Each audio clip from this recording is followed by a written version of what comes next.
If you're new to Formula One, you might have seen the safety car come out onto the track. In this video, we will cover safety car rules and regulations and also analyze how teams develop race strategy around safety cars. Let's get started. If an incident or inclement weather, say heavy rain, prevents normal racing from continuing safely, the race director will call for a safety car period. When the order is given to deploy the safety car, the message, "Safety car deployed," will be sent to all competitors via official messaging system. All FIA light panels will display the letters SC, and all marshals posts will display waved yellow flags and SC boards for the duration of the intervention. Formula One steering wheels also have a light system which will indicate when the safety car has been deployed. The safety car will always join the track with orange lights illuminated, regardless of where the race leader is. In 2021, there are two official safety cars, a Mercedes-AMG GT-R and Aston Martin Vantage. The safety car driver for both cars, Bert Mailander, will be accompanied by a co-driver. Mailander has been F1's safety car driver since year 2000.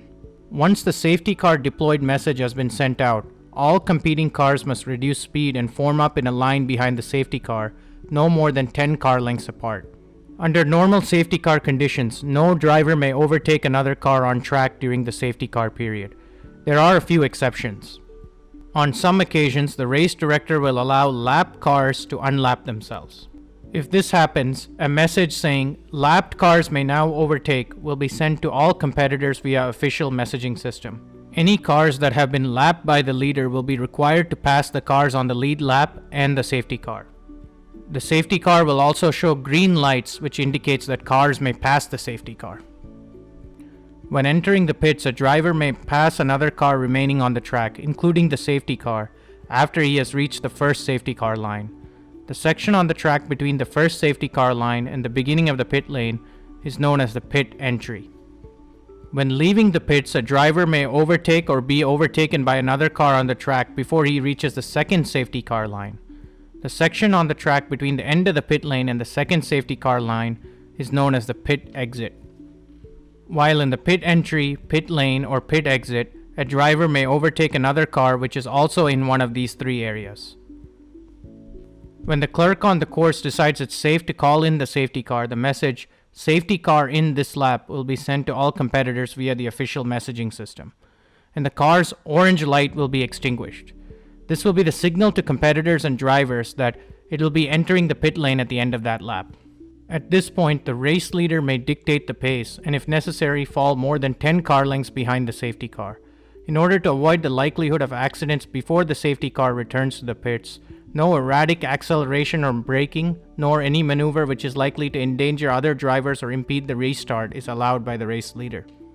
If the safety car is deployed at the beginning of the last lap or is deployed during the last lap, it will enter the pit lane at the end of the lap and cars will take the end of race signal as normal without overtaking. In most cases, when the safety car is deployed in the last few laps of the race will end under safety car conditions, which means that the finishing order will be the same as when the safety car was deployed. Each lap completed while the safety car is deployed is counted as a race lap. For example, if the safety car came out with 10 laps remaining in the race and stayed out on track for 3 laps, there will only be 7 laps of real racing remaining. Now let's look at safety car race strategy. The safety car creates a lot of different scenarios in terms of strategy. During the safety car period, cars on track are traveling at a slower pace.